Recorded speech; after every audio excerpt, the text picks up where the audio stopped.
Hi friends, how are you all. Friends, आज मैं आपको ये बताना चाहती हूँ कि अगर आपकी कुंडली में बुध और राहु की युति है, ठीक है ना। अगर बुध और राहु में युति है तो आपको किस तरह के फल मिल सकते हैं।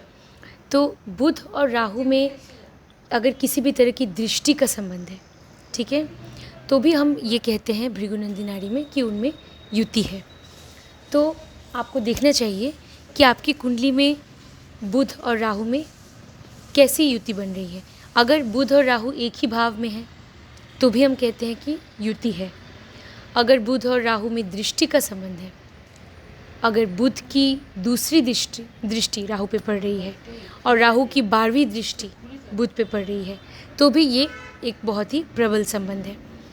अगर बुध और राहु में ऐसा संबंध है कि पंचम नवम दृष्टि है उनमें, तो वो भी एक प्रबल दृष्टि है। बुध की सप्तम दृष्टि राहु पे पड़ेगी तो फिर बुध केतु के साथ होगा, तो वो उसके फल थोड़े से अलग होंगे। तो हम अभी पंचम दृष्टि, पंचम या नवम, वो भी बहुत प्रबल मानी जाती है। तो देखिए आपकी कुंडली में किसी भी तरह से बुध और राहु में कोई संबंध है या नहीं, तो फिर आपको पता चलेगा कि आपको कुछ इस तरह के फल मिल सकते हैं। आप देख के मुझे बताइएगा कमेंट सेक्शन में कि जो मैंने बोला है वो सच है कि नहीं। प्रिय दर्शकों, मेरे चैनल को सब्सक्राइब कीजिएगा। अगर आपको कंसल्टेशन चाहिए तो डिस्क्रिप्शन में मेरा नंबर है। अब बुध जो है वो बुद्धि के कारक है, बुद्धिमत्ता, मेधा के कारक है, ठीक है। आपकी थिंकिंग पावर, मतलब आपकी सोच, आपकी लॉजिकल रीजनिंग, आप किस तरह से लॉजिक को यूज़ करते हैं, मतलब किस तरह से आप तर्कशीलता जिसे कहते हैं, तो आप किस तरह से अपने आर्ग्यूमेंट को यूज़ करते हैं या अपनी लॉजिक को यूज़ करते हैं, तो वो हम बुध से देखते हैं। और बुध शिक्षा के भी कारक होते हैं, ठीक है। अब भृगुनंदी नाड़ी में बुध दोस्तों के भी, मित्रों के भी कारक बुध को माना गया है। वैसे तो ज्योतिष में बहन, बेटी, बुआ के भी कारक बुध को मानते हैं। और अभी आप देखिएगा प्रिय दर्शकों कि राहु के साथ अगर है तो फिर क्या होगा।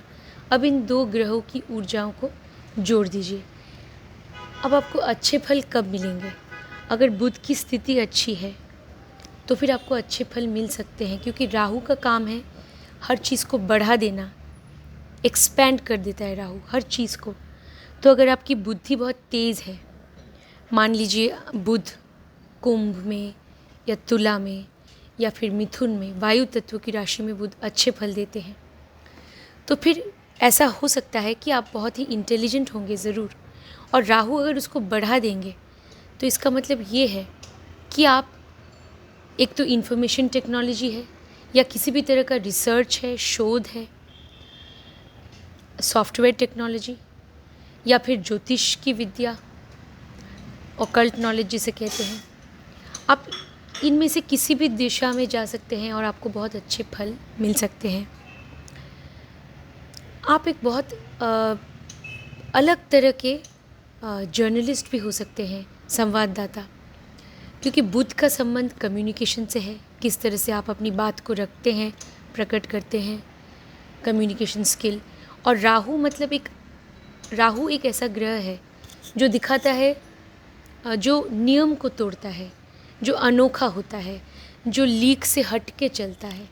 तो आपके बोलने के तरीके में कुछ अलग होगा, या फिर आप जब अपनी बात को रखेंगे, क्योंकि बुध वाणी का भी कारक होता है, तो आप अपनी बात को जब रखेंगे ना, तो इस तरह से आप रखेंगे कि लोग आपको सुनने पे मजबूर हो जाएंगे।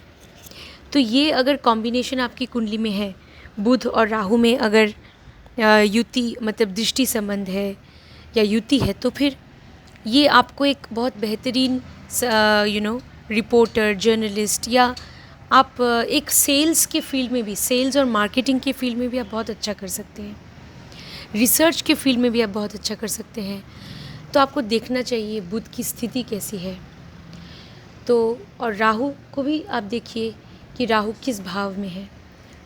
कुछ भावों में राहु बहुत अच्छे फल देते हैं, 10, 11 इन भावों में राहु अच्छे माने जाते हैं। त्रिक भावों में साधारणतः राहु अच्छे फल नहीं, त्रिक भावों में नहीं, उसे क्या बोलते हैं, उपचय भावों में, उपचय भावों में राहु अच्छे फल देते हैं। 3, 6, 10, 11 ये उपचय भाव है। इन भावों से जुड़े हुए फल जो है आपको दिन ब दिन मिलते रहते हैं, मतलब इन भावों के फलों में वृद्धि होती रहती है।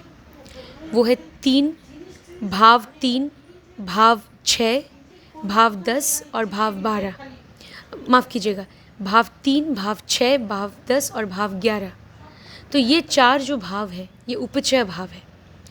तो इनमें राहु अच्छे फल देते हैं, तो साधारणतः तो अच्छे फल देते हैं।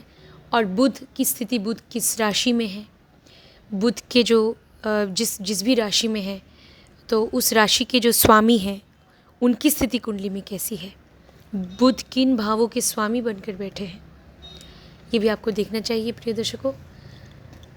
तो फिर आप बता पाएंगे कि बुध और राहु की स्थिति आपकी कुंडली में कैसी है। आपकी सोच भी बहुत अलग होगी, बात करने का अंदाज़ अलग होगा, लोगों को आकर्षित करने वाला होगा। वहीं अगर पीड़ित हो गया बुध, तो फिर ये किसी भी तरह की मानसिक बीमारी को दिखा सकता है, किसी भी तरह की मानसिक बीमारी, या फिर ये दिखा सकता है कि जातक जो है वो किसी भी तरह के नशे का शिकार हो सकता है, मानसिक असंतुलन हो सकता है, या फिर अलग अलग तरह के जो मानसिक बीमारियां हैं कुछ भी हो सकता है, या फिर उसकी जो चिंता है, जो बुद्धि है वो काम नहीं करेगी, तो गलत रास्ते पे चला जाएगा, ये भी दिखा सकता है। तो इसलिए आपको देखना चाहिए कि बुध की स्थिति और राहु की स्थिति आपकी कुंडली में कैसी है। प्रिय दर्शकों, और मैं क्या कह सकती हूँ, बुध और राहु, आपकी मित्रता हो सकती है कुछ ऐसे लोगों से जो आपकी कम्युनिटी से नहीं है, कहीं और क्योंकि मित्रता के भी कारक होते हैं, मित्रों के कारक होते हैं भृगुनंदी नाड़ी में बुध। तो आपकी दोस्ती ऐसे लोगों से हो सकती है जो कि अलग समुदाय के हैं, ऐसा हो सकता है, अलग भाषा, अलग धर्म, ऐसा ज़रूर हो सकता है।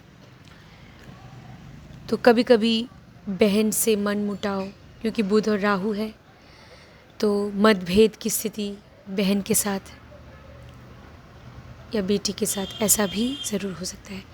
प्रिय दर्शकों, आज के लिए इतना ही। मैं आपको यही बोलना चाहती थी आज कि बुध और राहु में युति है या दृष्टि संबंध, उसे भी हम युति मानते हैं भृगुनंदी नाड़ी में। अगर ऐसी स्थिति है तो किस तरह के फल आपको मिल सकते हैं। मेरे चैनल को सब्सक्राइब कीजिएगा। मिलते हैं अगली बार एक नई वीडियो के साथ। अपना ध्यान रखिएगा। नमस्ते।